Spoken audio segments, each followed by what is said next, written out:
오늘 법문을 해주신 햇빛 스님께 자네관계상 선체로 300일을 드리겠습니다.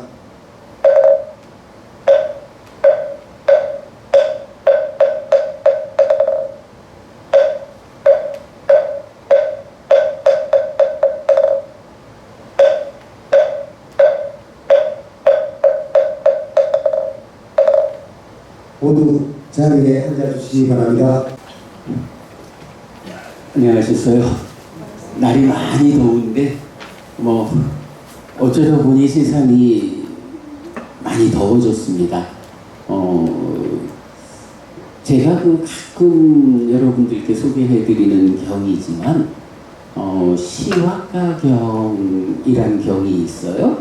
이 경에서 보면 시와가라는 사람이 부처님한테 와서 우리가 살아가면서 괴롭기도 하고 행복하기도 한데 이런 괴로움 또는 행복이 다 전생의 업에 의해서 결정되는 것이다. 저는 이렇게 알고 있는데 부처님 생각은 어떠십니까? 라고 질문을 해요. 그랬더니 부처님이 우리가 나도 알고 그대도 알고 세상 사람 모두가 다 공감하는 이야기를 해보자 라고 하시면서 우리 몸이 몸을 구성하는 이제 몇 가지 요소, 그래서 이게 한국 쪽 같으면 사상의학 이런 식으로도 얘기를 하겠지만 인도적인 의학의 관점에는 이제 우리 몸을 구성하는 곳으로 정맥, 타액, 그리고 바람 이런 세 가지 요소를 말하거든요. 그 정맥의 밸런스가 잘못되면 그것 때문에 몸이 힘들지 않느냐. 그래서 괴롭다. 타액의 밸런스가 깨져도 그것 때문에 괴롭다. 몸 안에 바람의 밸런스가 깨져도 그것 때문에 괴롭다. 그리고 그 세 가지가 함께 엮인 밸런스가 깨져도 그것 때문에 괴롭다. 이거야 나도 알고 그대도 알고 세상 사람들이 다 공감하는 거 아니냐? 이래가지고 몸이 어려움이 있으면 그것 때문에 괴롭다 하는 걸 네 가지로, 그러니까 세 가지 더하기 세 가지가 함께한 이렇게 말씀하셔요. 그런가 하면 다섯 번째로는 기후의 변화. 요즘 말로 치면 환경이죠. 기후가 어떻게 변화해 가느냐?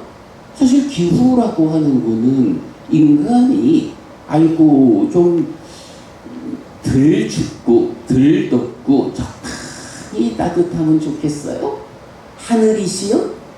너무 춥지 않게 하고 너무 덥지 않게 하고 적당히 따뜻하게 하시오 라고 아무리 얘기를 해도 여러분 우리가 이런 바람을 이야기하면 세상 많은 사람들이 그걸 원하니 내가 세상을 따뜻하게 유지시켜줘야겠다 라고 그런 권능을 행사하는 존재가 있나요? 부처님 가르침에 의하면 그런 존재가 없어요. 그러니까 기후, 환경이라고 하는 거는 물리적으로 다양한 물질적 조건들이 결합해가지고 어떨 때는 춥고 어떨 때는 따뜻하고 인간들이 과학의 발전이라는 그 역사의 과정에서 저도 옛날에 회사 생활할 때 오존층 파괴하는 그런 화학 물질을 대체하는 것을 어떻게 해야 합니까? 이런 일을 조금 회사 생활하면서 담당했던 적도 있었습니다만은 그런 오존층을 파괴하는 물질들이 과학의 발전 가운데 부작용으로 나타나고 이러면은 어떤 권능 가진 자의 의도와 상관없이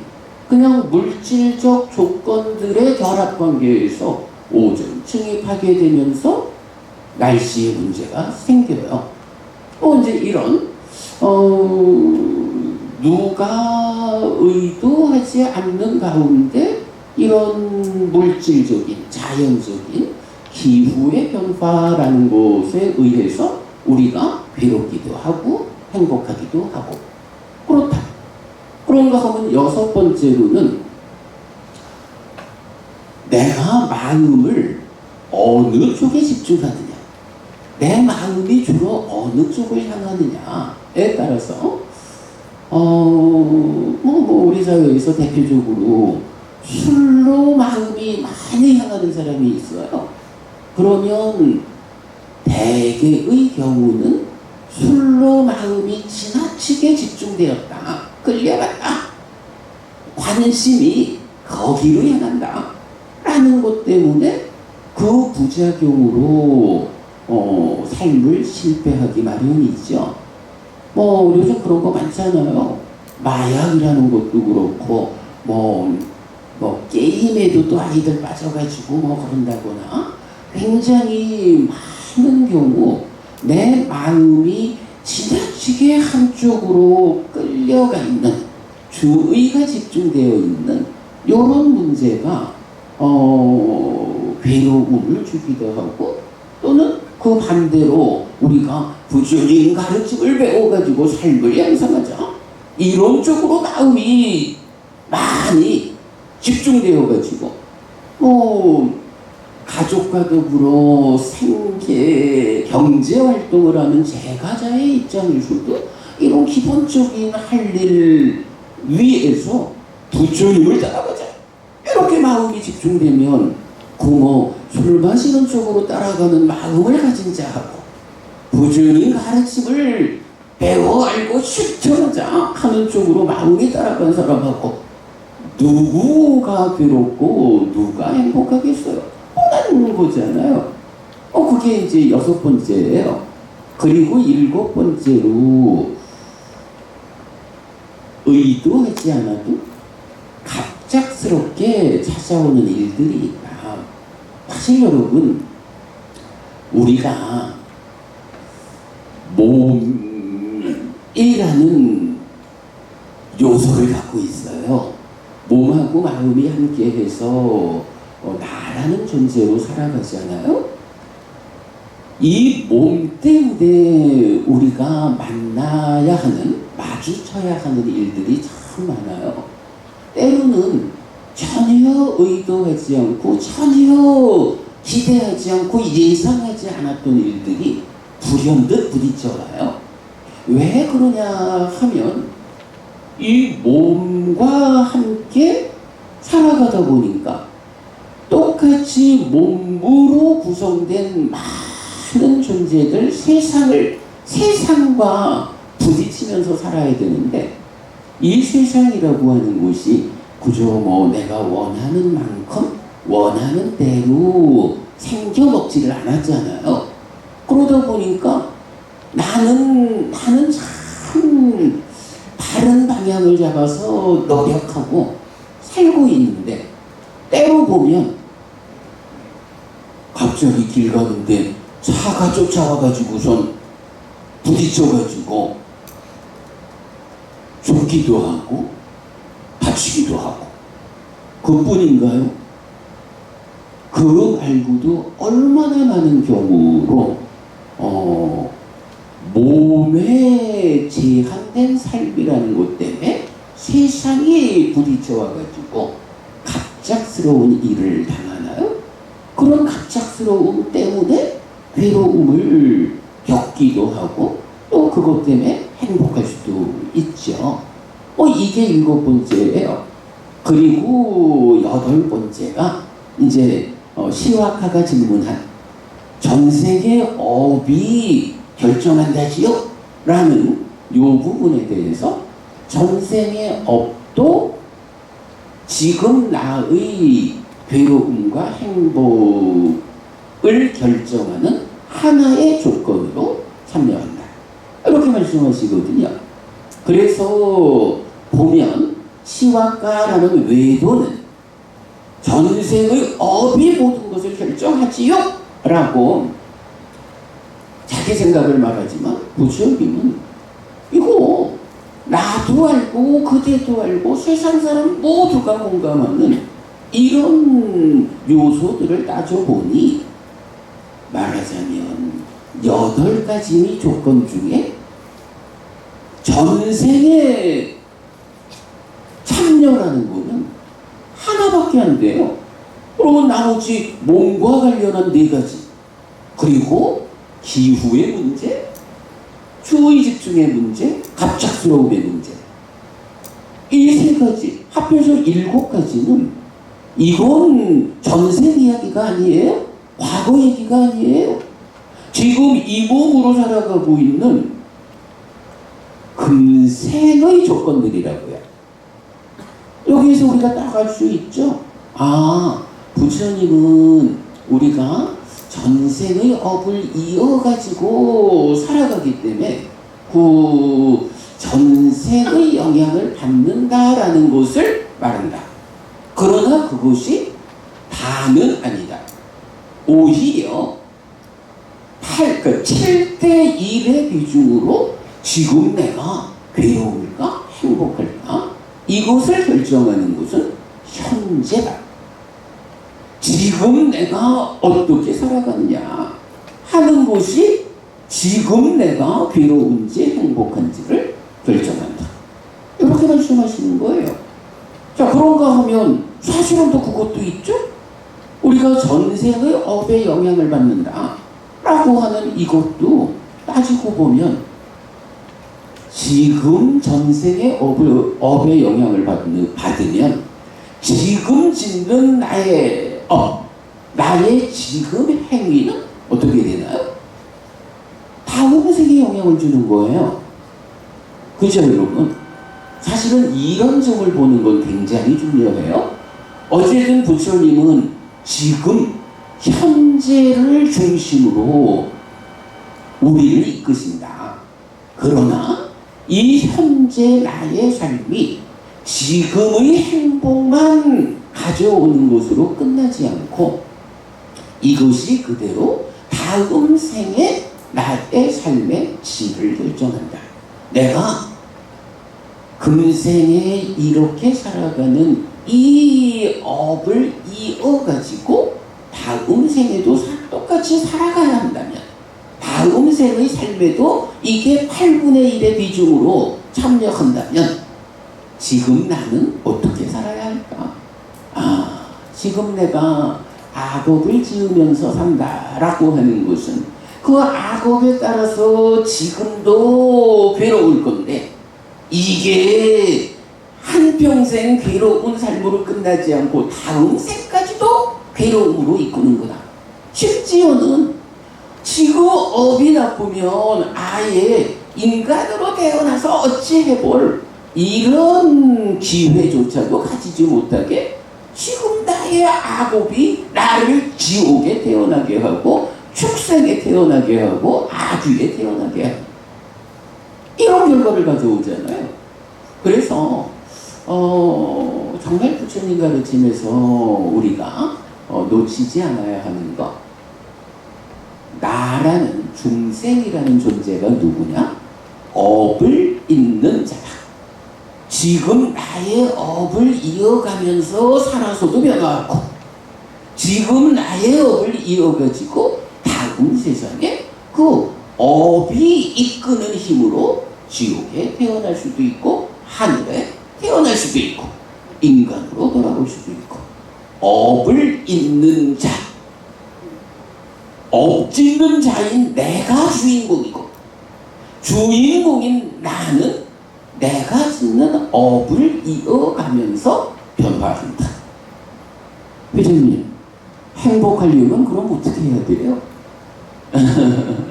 행복을 가져오는 업을 지금 지으면 이 행복을 가져오는 업에 의해서 지금 행복할 거고 또 그 업을 이어가지고 다음 세상에는 하늘에 태어나가지고 훨씬 더 좋은 조건 가운데 행복하게 살겠죠. 조금 부족하다 해도 인간으로는 오겠지 뭐. 그러면 인간으로 올 때도 요즘 말로 금수저 물고 오겠죠. 아니 사실은 이런 이야기가 부처님 가르침의 중심에 있는 말씀이에요. 부처님은 하여간 그래요.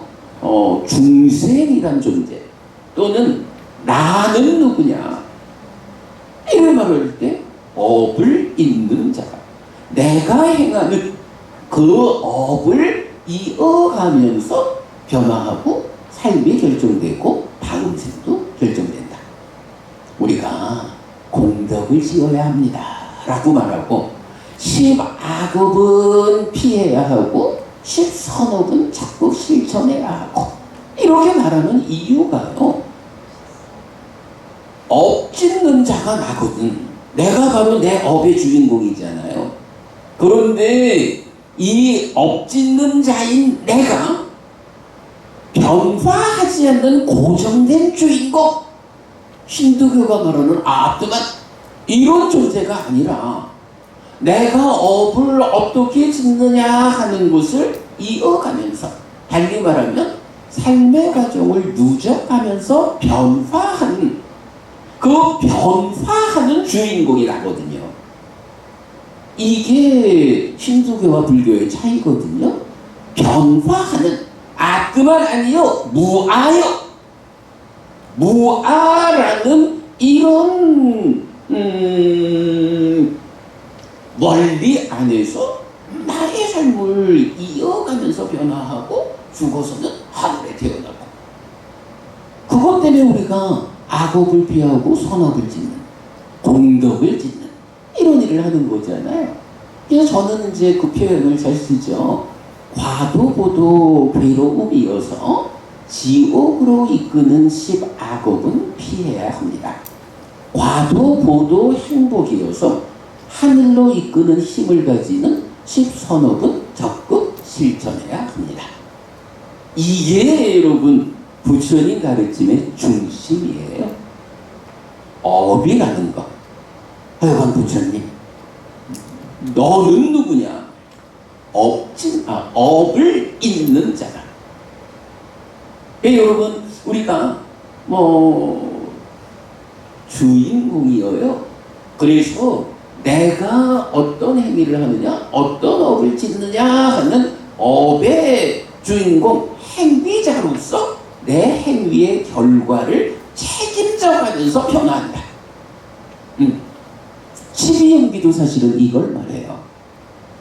12연기도 바로 이렇게 업을 지으면 그 업에 의해서 식이 머물고 늘어나는 과정으로 해서 죽으면 또 태어나고 이렇게 이제 설명되거든요. 그러니까 여러분 꼭 기억하시자고요. 어쨌든 우리는 내가 어떤 행위, 어떤 업을 짓느냐에 따라서 내가 달라진다, 내가 결정된다.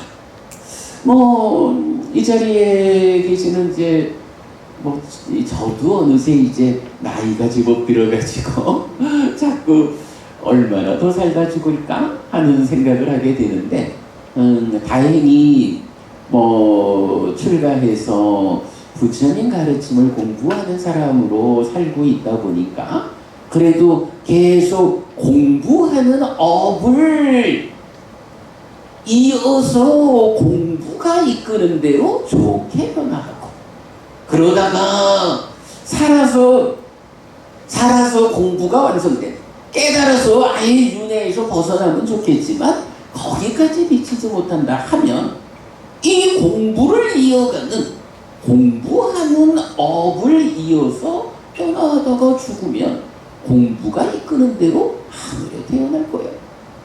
여러분 아마 몇십 년 지나서 제가 죽으면 여러분 아마도 저는 인간 세상으로 안 올 것 같아요. 요새 가끔씩 보면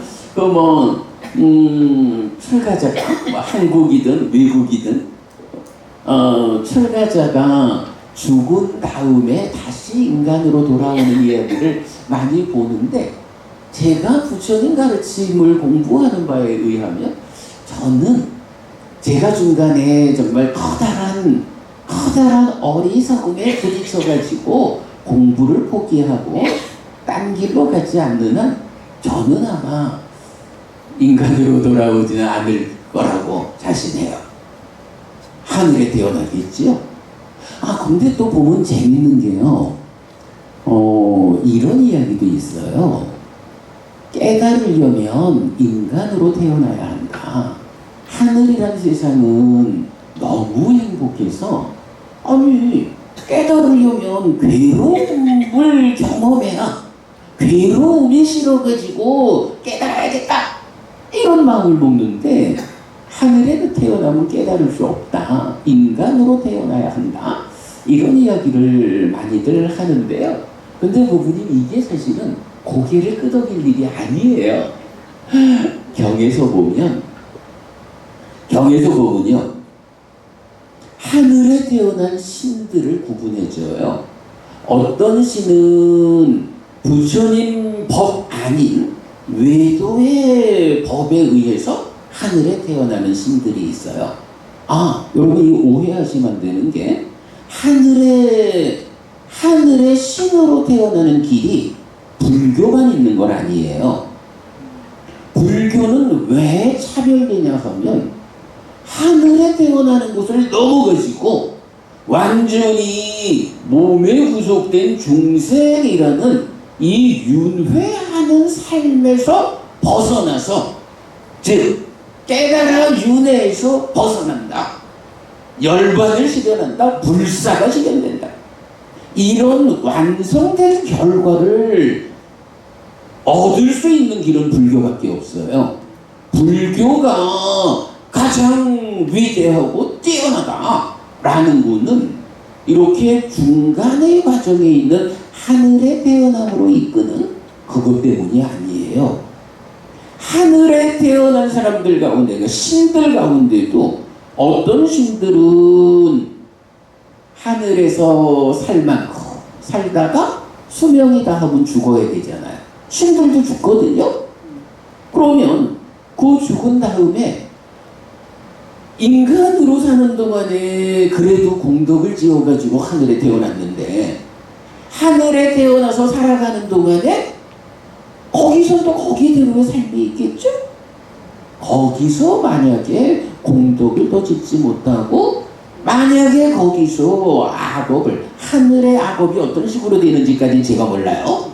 그런데 어쨌든 자기의 업이 온전치 못하니까 경은 그렇게 말하거든요.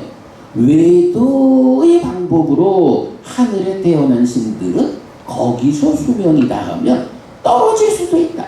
지옥도 갈 수 있다. 그러나 성스러운 제자들, 우리 같은 사람들, 부처님의 제자들은 하늘에서도 공부를 이어가가지고 하늘의 신으로의 그 행복한 삶 가운데에서도 이 부처님 공부를 이어가가지고 거기서 깨달아 윤회에서 벗어난다. 불사가 실현된다. 열반을 실현한다. 이렇게 말씀하시거든요. 여러분, 내가 이 오해하면 안 되는 게, 아니, 어떻게 외도의 방법으로도 하늘에 태어났다? 가능해요. 외도들이 할 수 없는 게 뭐냐? 깨달아 윤회에서 벗어나는 불사가 실현되는 완전한 행복이 실현되는 이거는 부처님 방법 아니고는 안 돼요. 이게 차별되는 거거든요. 자, 어쨌든 그래서 세상에서는 많은 사람들이 깨닫기 위해서는 인간으로 태어나야 한다 라고 말하지만 그거 고개 끄덕일 일 아닙니다. 왜냐하면 굉장히 많은 경우에서 부처님은 하늘에 태어나야 한다. 어떻게 하늘에 태어날 수 있느냐, 이런 방법들을 수도 없이 가르치시거든요. 만약에 인간만이 깨달을 수 있다 하면 부처님이 하늘에 태어나라고 이끄는 그 모든 가르침들은 너네들은 깨달으려 하지 마, 이런 가르침이 되어버려요. 그래서 사실 이건 굉장히 중요한 관점인데 병에서는 이렇게 외도의 방법으로 하늘에 태어난 신들은 거기서의 업에 의해서 떨어질 수도 있다. 그러나 성스러운 제자들, 부처님의 제자들은 거기서도 공부를 이어가서 거기서 깨달아 윤회에서 벗어난다. 이런 말씀하시고요. 심지어는 저도 얼마 전 법회에서 우리 여기 계시는 경수법부님 그 법회에 같이 있었죠. 그 하늘에 태어난 사람이 방금 말했듯이 하늘에 태어나서도 인간으로 부처님 가르침을 공부한 이런 공부가 기억이 나야 그 공부를 이어가가지고 깨달을 거 아니에요. 그 방법이, 그러니까 그런 경우까지 나오더라고. 우리가 이렇게 여러분 우리 함께 부처님 공부를 하잖아요. 그런데 사실 우리가 큰 성과를 내지 못하고 죽으면 죽을 때 이 공부한 게 다 잊혀진다는 거예요. 그러겠죠. 아무래도 우리가 정말 웬만한 성과를 내지 못하면 죽는다. 뭐 몸뚱아리가 완전히 버려지고 그 변화의 과정에서 새로운 몸을 만나서 또 태어나야 하니까 지금 하는 공부가 다 죽을 때는 잊혀진다는 거예요. 그런데 이제 하늘에 태어나서 신으로 살아가는 우리에게 지금 하는 이 공부가 기억되는 방법을 4가지로 알려주더라고요. 요게 들어서 암경, 그래요. 들어서 암경이라고 안구따라니까야 넷의 모음에 나오는 경인데 보면 그렇게 말씀하셔요. 하늘에 태어나서 살아가는 중에 어느 때 불현듯 떠오른대요. 첫 번째 방법이야. 근데 실제로 우리가 살다 보면 불현듯 옛날에 있었던 어떤 이야기, 어떤 사건이 떠오를 때가 있잖아요. 우리도 그렇잖아요. 마찬가지로 하늘에 태어난 신들도 거기서 살아가는 중에 불현듯 내가 전생에 부처님 가르침을 이렇게 공부했었잖아. 부처님 가르침이 이런 가르침이 있었어 라고 떠오른다는 거예요. 그러면 가르침이 떠오르니까 사실은 하늘 세상은 인간들이 공부하기보다 조건은 훨씬 좋죠. 우리는 사실 아까도 그 선배님 말씀하셨지만 특히 제가신자의 경우는 어때요? 제가자는 가족과 함께 해야 하고 경제활동을 해야 하고 이런 기본적인 삶의 과정이 공부하고 싶어도 못하게 만드는 게 많잖아요. 하늘의 신으로 태어났다. 화생이어서 이런 인간의 어찌 보면 굉장히 불편을 초래하는 몸뚱아리하고는 전혀 다른 몸으로, 그죠? 화생이라고 하는 전혀 다른 몸으로 살아가는 신들의 입장에서 부처님 가르침이 기억났어. 그래, 공부해서 나도 깨달음으로 가야지 라고 공부를 시작하면 공부하는데 방해가 훨씬 적을 거 아니에요? 지금 나보다. 그러니까 이렇게 전생에 말하자면 지금 우리가 함께하는 이 부처님 공부가 불현듯 떠올라가지고 그 공부를 훨씬 좋은 조건 하에서 잘 해가지고 거기서 깨닫는다. 외도의 방법으로 하늘에 태어난 신들은 길을 모르니까 깨닫는 길을, 외도의 제자들은 공덕을 지어서 하늘에는 태어났다 해도 깨달음의 길은 부처님 아니고는 배울 수가 없잖아요. 그러니까 거기서 하늘에 태어나서 좋다 하면서 그 행복하게 사는데 문제는 이 행복이라는 게 바르게 눈 뜨고 쳐다보지 않으면 그 행복이 불러오는 잘못된 길이 있잖아요. 그러다 보면 하늘에서도 악업을 지을 수가 있죠. 뭐 그런 거 같아요. 그런데 이렇게 부처님 가르침을 기억하는 이런 성스러운 제자들은 거기서도 길을 아닌가. 훨씬 더 좋은 조건으로 공부해서 수행해가지고 거기서 깨닫는다는 거예요. 두 번째 경우가 있어요. 뭐 사람들마다 말하는 이제 근기의 차이겠죠. 그러니까 어떤 그 두 번째 경우의 시는 그냥 불현듯 전생에 공부한 가르침이 떠오르지는 않는다는 거야. 뭐 잊어먹고 뭐 차이죠. 그런데 이제 신통력이 있는 비구가 하늘에 와서 신들에게 법을 설한다. 그러면 그 법을 들으면서 맞아, 내가 전생에 배웠던 전생에 공부했던 부처님 가르침 그 말씀이야 라고 그때 기억이 난다는 거예요. 그러니까 어떻게 해요? 그 신통력이 있는 비구가 와서 설하는 그 법을 듣고 전생에 공부한 그 기억이 함께하면서 공부하자 라고 해서 하늘에서 공부를 완성해 깨닫는다. 이게 두 번째 경우예요.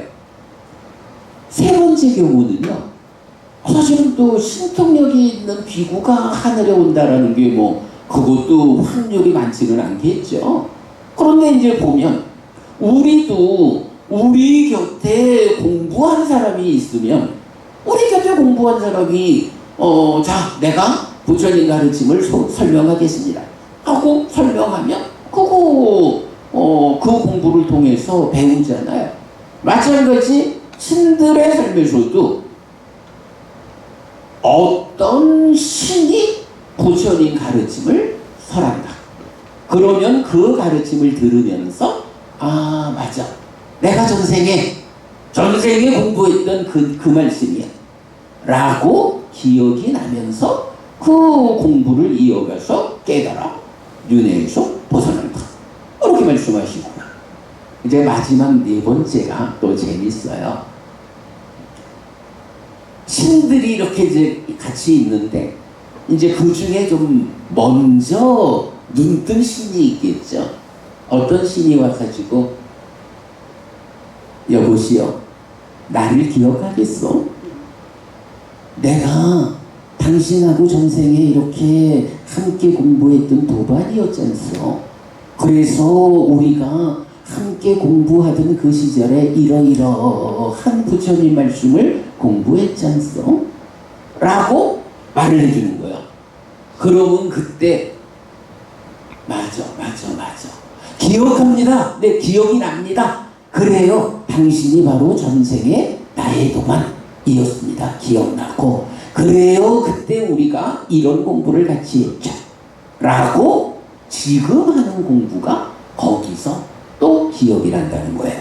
기억만 나면 되는 거지요. 뭐 기억만 나면 지금 인간으로 사는 우리는 이 관계성의 문제, 뭐 관계성의 측면에서 특히 제가자인 여러분들은 더하죠. 가족과 더불어 살아야 하고 경제 활동을 영위하며 살아야 하고 이러니까 공부하기가 더 힘든 형편이시잖아요. 그런데도 불구하고 이렇게 공부하러 오시잖아요. 그러면 이렇게 배운 공부가 내 삶을 이끄는 건데, 이제 다음 생에도 그렇게 친구가 와가지고 한마디 이렇게 우리가 전생에 도반이었는 거 기억하나? 하면서 얘기를 해주면 거기서 이 공부를 떠올려가지고 그래, 벗이야, 우리가 함께 공부합시다 라고 공부를 시작하면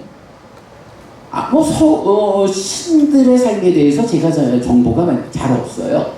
뭐 그렇다 해도 일단 그 신들이 지금 우리처럼 가족에게 묶이고 경제활동에 묶이고 이 몸뚱아리가 야기하는 여러 어려움들, 이런 부분들 때문에 공부에 방해가 되는 요소는 우리보다 훨씬 작을 거예요.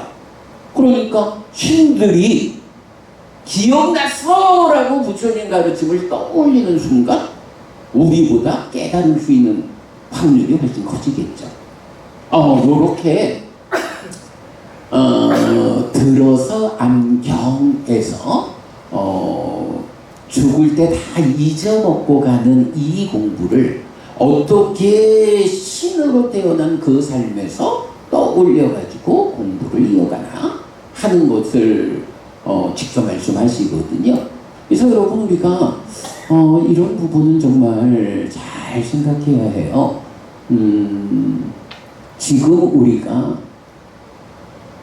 왜 부처님을 따라서 살아가고자 할까? 부처님의 제자가 되어서 부처님의 신자, 불교 신자가 되어가지고 스승께서 이끄시는 그런 삶을 배워 알고 실천하는 이런 지음을 통해서 삶을 이끌고자 하나. 네, 바로 그러한 업이 또 반복이네. 업을 잇는 자라는 이런 말씀처럼 살아서도 내가 가르침에 이끌려서 갈수록 괴로움은 줄어들고 행복은 늘어나는 그런 삶을 살다가 죽어서는 더 좋은 것 하늘에 태어나게 되고 하늘에 태어나서도 그러한 조건을 만나가지고 지금 하는 이 공부를 거기서도 기억해가지고 더 좋은 환경에서 공부해가지고 깨달음을 성취한다. 이게 지금 우리가 공부하는 이유예요?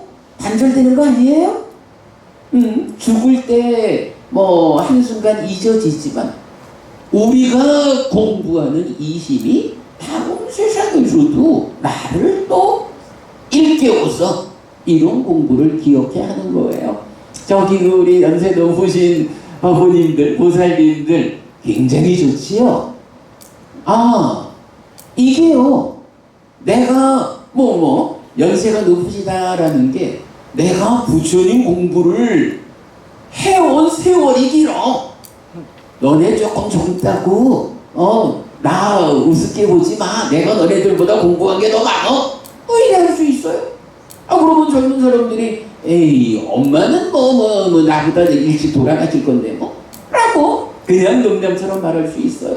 근데 그렇지 않아요. 왜냐하면 부처님 가르침에 의하면 어때 인간의 몸으로 태어났으니 그저 백년한방 살다 보면 몸이 무너져 죽는 거야. 군 이치죠. 그걸 거부할 수는 없죠.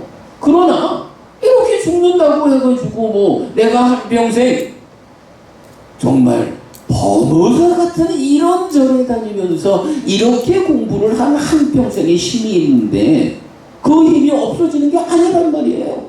죽을 때 잠깐 잊어버린다 해도 그 지은 바 공덕의 힘으로 하늘에 태어날 거고 하늘에 태어나면 어떤 경우들로 인해서 지금 쌓아오신 그 공부, 그 공덕이 다 기억이 되어가지고 거기서는 지금보다 훨씬 좋은 조건으로 평생 하고 싶은 게 나도 저 스님처럼 공부만 해가지고 깨달으면 이런 말을 가지고 계셨을 거 아니에요?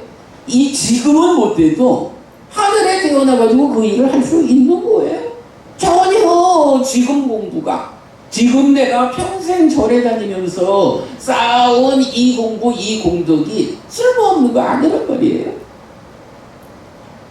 이렇게 난 오늘 여러분한테 좀 말씀드리려 했던 걸 시작도 못하고 그런데 우리가 이제 아시는 분 아시지만 이제 저희가 아침 6시마다 그 독송집 우리 책이 있어요. 이제 독송하고 그러면서 제가 이렇게 좀 매일매일 설명하는 아침 공부를 하는데 그저께인가? 그러니까 며칠 전에 7가지 재산경이라는 경을 공부했어요.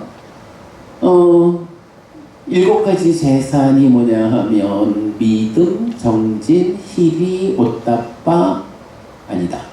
믿음, 희비, 오따빠, 계, 공부, 보시, 지혜. 요런 이제 7가지가 있는데 이 공부에 대해서 이런 표현을 써요. 마음에 들지 않는 후계자한테, 상속인한테 뺏기지 않는 거야. 사실 생각해보면요. 아무리 내가 뭐 몇십억, 몇백억의 재산을 모았다 라고 부자됨을 자랑해도요. 죽을 때 어떻게 돼요? 하나도 못 가져가잖아요. 공수래 공수거 그러잖아요.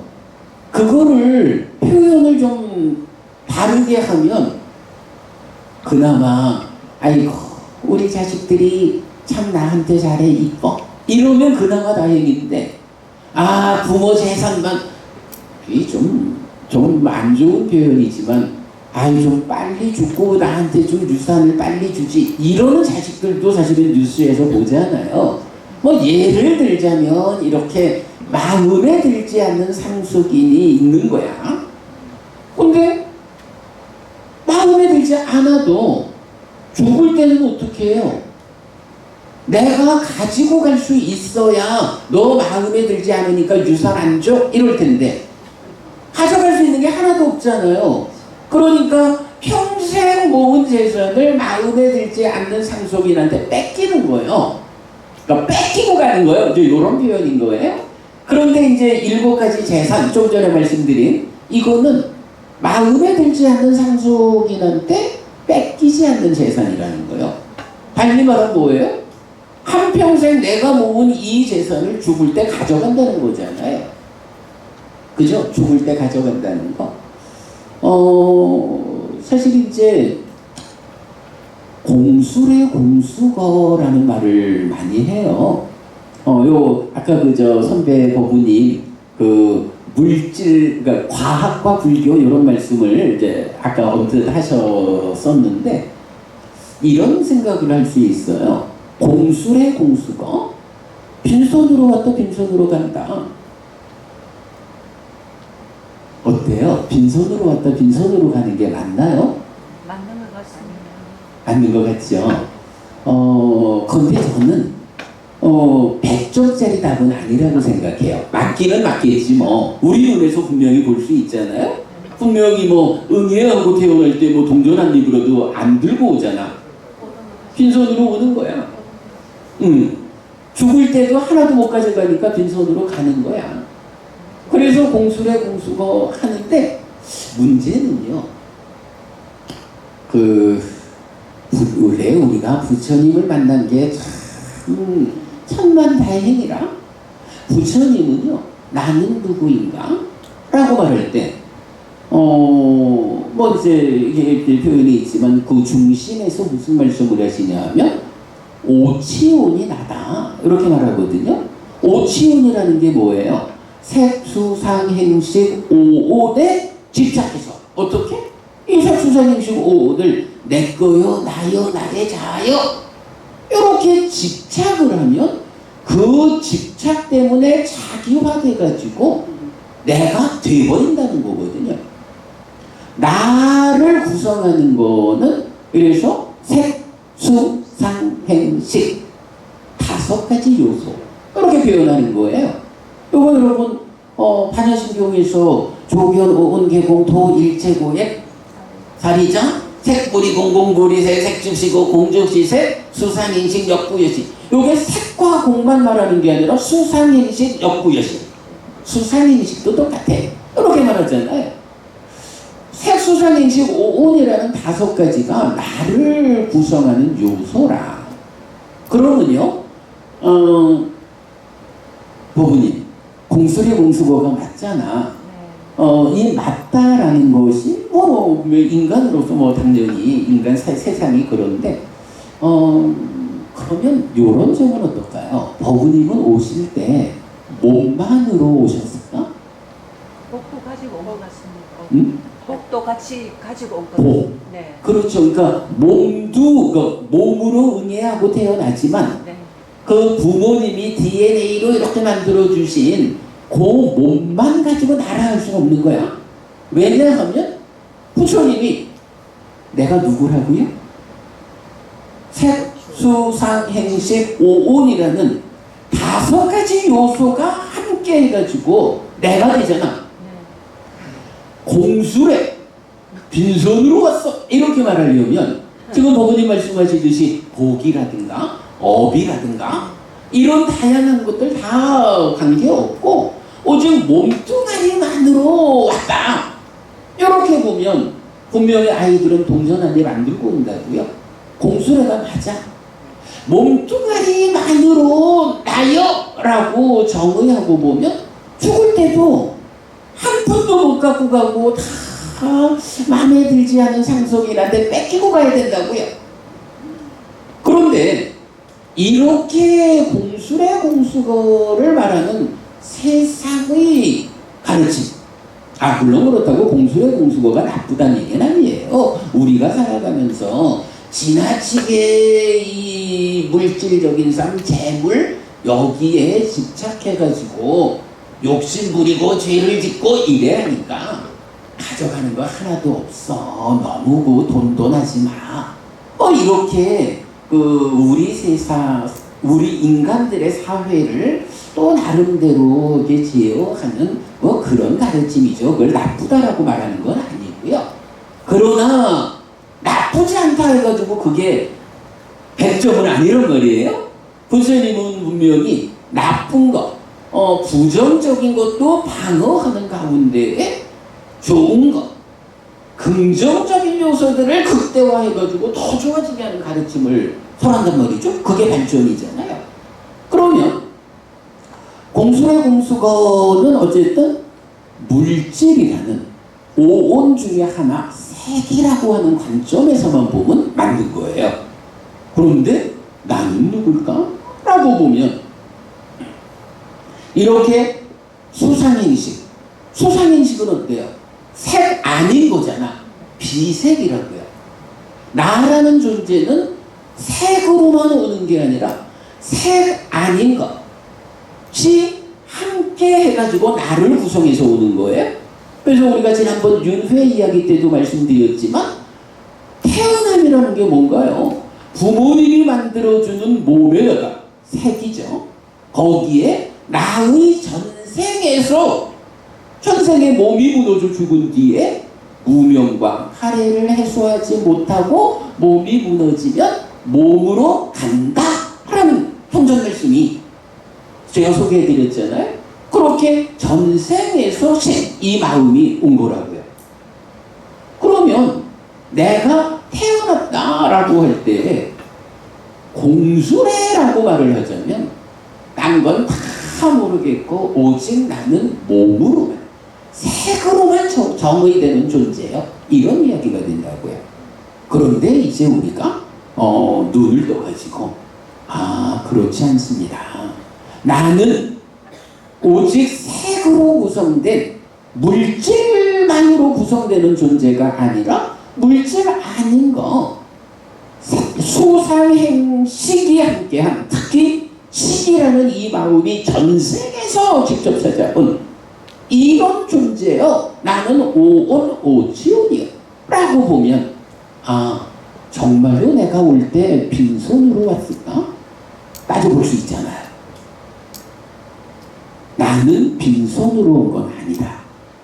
물질의 관점에서만 보려고 하니까 눈에 보이는 동전 한 개 들고 오지 않았으니까 공수래지만 마찬가지 하나도 안 들고 가니까 공수거 이래 말하지만 부처님이 알려주는 나는 누구냐 이런 진리의 관점에서 보면 색 아닌 것, 물질 아닌 것 이런 것들이 업을 잇는 자로의 나의 삶에서 함께 움직이고 있잖아요.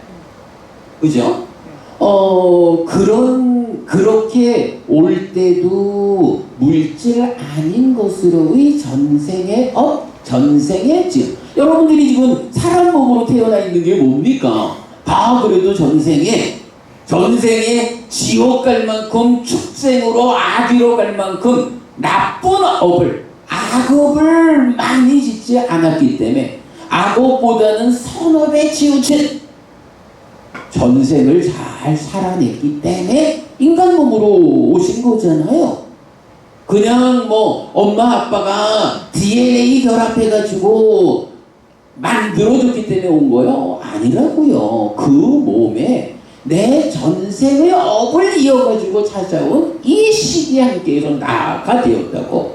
그렇게 올 때는 전생의 업에서 내가 만들어 놓은 것, 이걸 다 갖고 온단 말이에요. 뭐 업에 따르는 과와 보라고도 하고 공덕이라고도 말하고, 방금 전에 말씀드린 마음에 들지 않는 상속인한테 빼앗기지 않는 7가지 재산이 있다. 부처님은 이런 이야기를 직접 해준다고. 7가지 재산이라고 하는 거, 뭐 믿음에서부터 지혜까지 이런 7가지 재산은 아무리 주고 가고 싶어도 주고 갈 수 없는, 이건 온전하게 내 거거든. 온전하게 내 거라. 이제 우리 저 연세 높으신 부모님들 한평생 절에 다닌 그 힘이 돈과는 또 다르게 여러분들이 만들어 놓은 쌓아놓은 게 있다고. 그거 전생에서 가지고 왔기 때문에 금생의 삶이 좋았고 이렇게 부처님을 만나는 행운도 얻었고 그렇게 한평생을 살았기 때문에 이제 뭐 얼마를 더 살다가 몸이 무너져 죽으면 그때 이만큼 만들어 놓은 거를 가지고 간단 말이에요. 하여간 7가지 재산은 죽을 때도 가져가는 거예요. 이렇게 부처님 직접 말씀하시잖아요. 우리가 삶을 이렇게 봐야 합니다.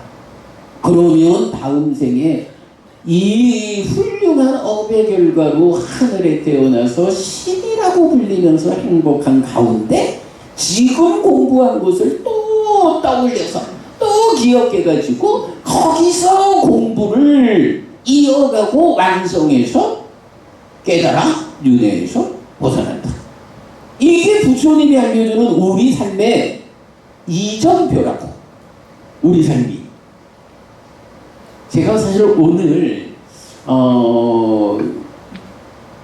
음력 6월 3일이죠.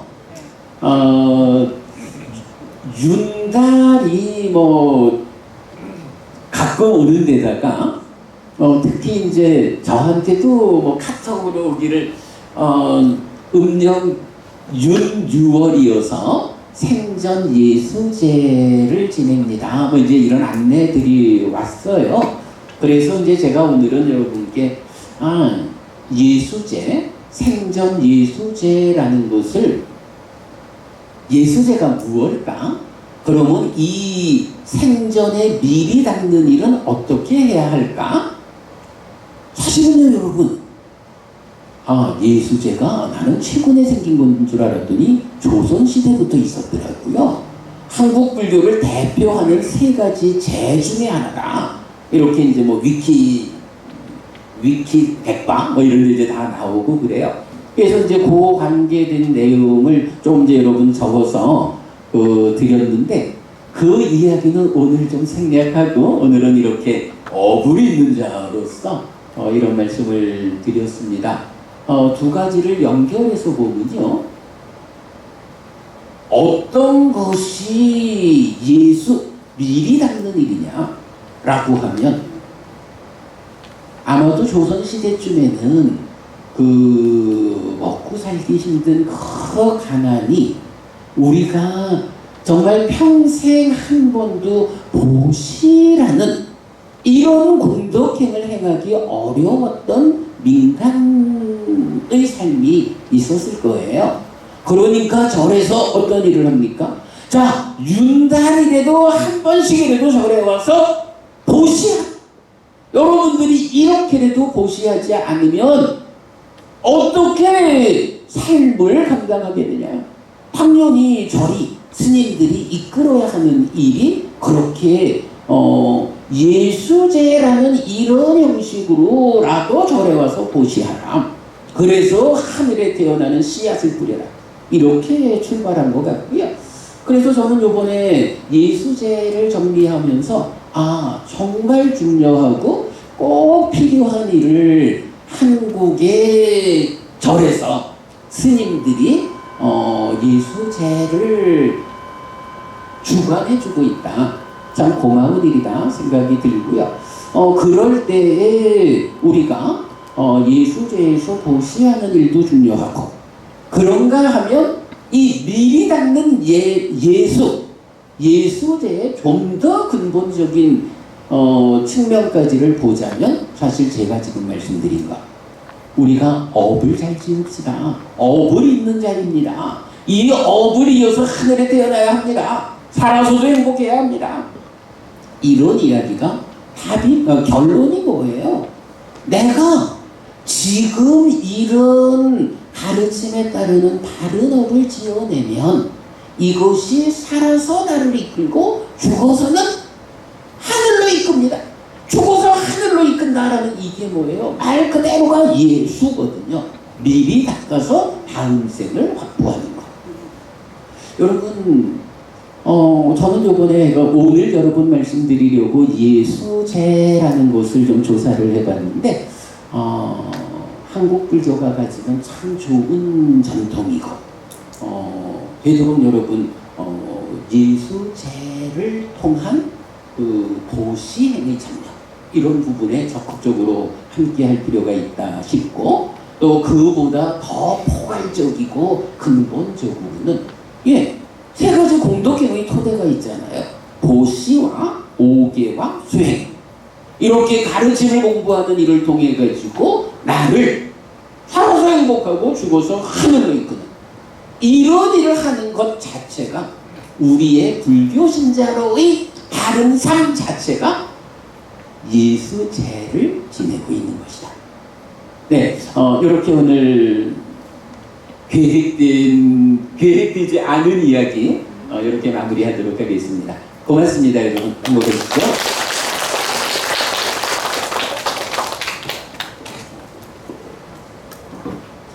모두 자리에 일어나주시기 바랍니다.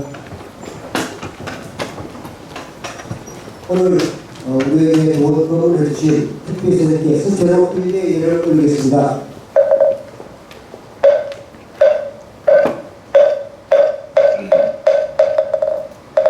감사합니다. 행복과 여러분의 동행을 해주셔서